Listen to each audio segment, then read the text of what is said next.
ماضی کا احتساب۔ نیا سال ہمیں دینی اور دنیاوی دونوں میدانوں میں اپنا محاسبہ کرنے کی طرف متوجہ کرتا ہے کہ ہماری زندگی کا جو ایک سال کم ہو گیا ہے اس میں ہم نے کیا کھویا اور کیا پایا۔ ہمیں عبادات، معاملات، اعمال، حلال و حرام، حقوق اللہ اور حقوق العباد کی ادائیگی کے میدان میں اپنی زندگی کا محاسبہ کر کے دیکھنا چاہیے کہ ہم میں سے کہاں کہاں غلطیاں ہوئی ہیں، اس لیے کہ انسان دوسروں کی نظروں سے تو اپنی غلطیوں اور کوتاہیوں کو چھپا سکتا ہے لیکن خود کی نظروں سے نہیں بچ سکتا۔ اسی لیے نبی کریم صلی اللہ علیہ وسلم کا ارشاد ہے کہ حاسبوا انفسکم قبل ان تحاسبوا، تم اپنا خود محاسبہ کرو قبل اس کے کہ تمہارا حساب کیا جائے۔ اس لیے ہم سب کو ایمانداری سے اپنا مواخذہ اور محاسبہ کرنا چاہیے اور ملی ہوئی مہلت کا فائدہ اٹھانا چاہیے اس سے پہلے کہ یہ مہلت ختم ہو جائے۔ اسی کو اللہ جل شانہ نے اپنے پاک کلام میں ایک خاص انداز سے ارشاد فرمایا، وَأَنفِقُوا مِمَّا رَزَقْنَاكُم مِّن قَبْلِ أَن يَأْتِيَ أَحَدَكُمُ الْمَوْتُ فَيَقُولَ رَبِّ لَوْلَا أَخَّرْتَنِي إِلَىٰ أَجَلٍ قَرِيبٍ فَأَصَّدَّقَ وَأَكُن مِّنَ الصَّالِحِينَ وَلَن يُؤَخِّرَ اللَّهُ نَفْسًا إِذَا جَاءَ أَجَلُهَا وَاللَّهُ خَبِيرٌ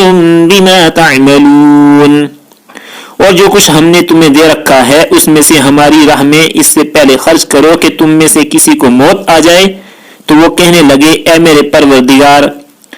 مجھے تو تھوڑی دیر کی مہلت کیوں نہیں دیتا کہ میں صدقہ کروں اور نیک لوگوں میں سے ہو جاؤں۔ اور جب کسی کا وقت مقرر آ جاتا ہے پھر اسے اللہ تعالیٰ ہرگز مہلت نہیں دیتا، اس سے اللہ تعالیٰ اچھی طرح باخبر ہے۔ آگے کا لائحہ عمل۔ اپنے خود احتسابی اور جائزے کے بعد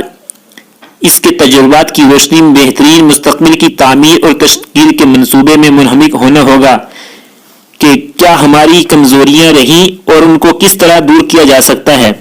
دور نہ صحیح تو کیسے کم کیا جا سکتا ہے۔ انسان غلطی کا پتلا ہے، اس سے غلطیاں تو ہوں گی ہی، کسی غلطی کا ارتکاب تو برا ہی ہے ہی، اس سے بھی زیادہ برا یہ ہے کہ اس سے سبق حاصل نہ کیا جائے اور اسی کا ارتکاب کیا جاتا رہے۔ یہ منصوبہ بندی دینی اور دنیاوی دونوں معاملات میں ہو، جیسا کہ حدیث سے معلوم ہوتا ہے کہ نبی کریم صلی اللہ علیہ وسلم کا ارشاد ہے، اغتنم خمسا قبل خمس، شبابک قبل حرمک، وصحتک قبل سقمک، وغناک قبل فقرک، وفراغک قبل شغلک، وحیاتک قبل موتک۔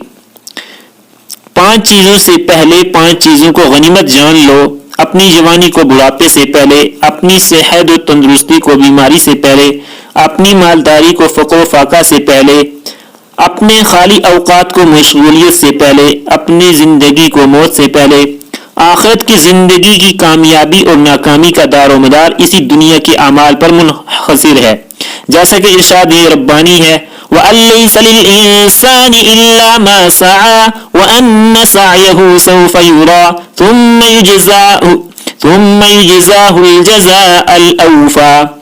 اور ہر انسان کے لیے صرف وہی ہے جس کی کوشش خود اس نے کی، اور بے شک اس کی کوشش ان قریب دیکھی جائے گی، پھر اسے پورا بدلہ دیا جائے گا۔ خلاصہ یہ ہے کہ ہر نیا سال خوشی کے بجائے ایک حقیقی انسان کو بے چین کر دیتا ہے،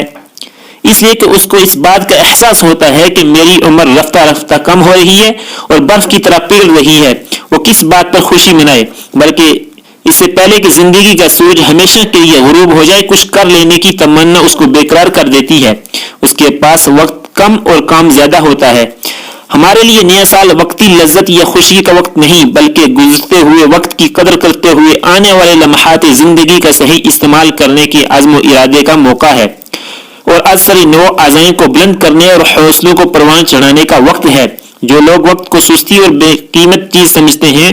اس کی قدردانی نہیں کرتے، وہ زندگی میں کوئی بڑا کام نہیں کر سکتے۔ اسلام نے وقت کی اہمیت ظاہر کرنے کے لیے تمام عبادات کو وقت کے ساتھ جوڑ رکھا ہے۔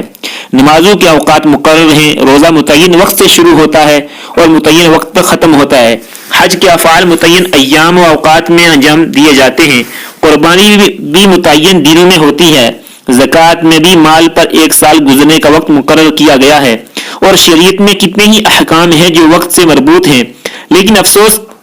یہ کہ امت اپنے وقت کو جس قدر ضائع کرتی ہے اور اس کو جتنا بے قیمت سمجھتی ہے، شاید ہی اس کی کوئی مثال مل سکے۔ مسلمان نوجوانوں کی یار باشی، ہوٹل بازی اور بے مقصد سیر و تفریح ایک کھلی ہوئی حقیقت ہے، بلکہ ضرب المثل بنتی جا رہی ہے۔ شادی بیاہ وغیرہ کی تقریبات میں جس بے دردی اور بے رحمی کے ساتھ اوقات ضائع کیے جاتے ہیں، یہاں تک کہ دینی جلسوں اور اجتماعات میں بھی اوقات کی پابندی کے معاملہ میں جو بے احتیاطی روا رکھی جاتی ہے وہ کس قدر افسوسناک ہے۔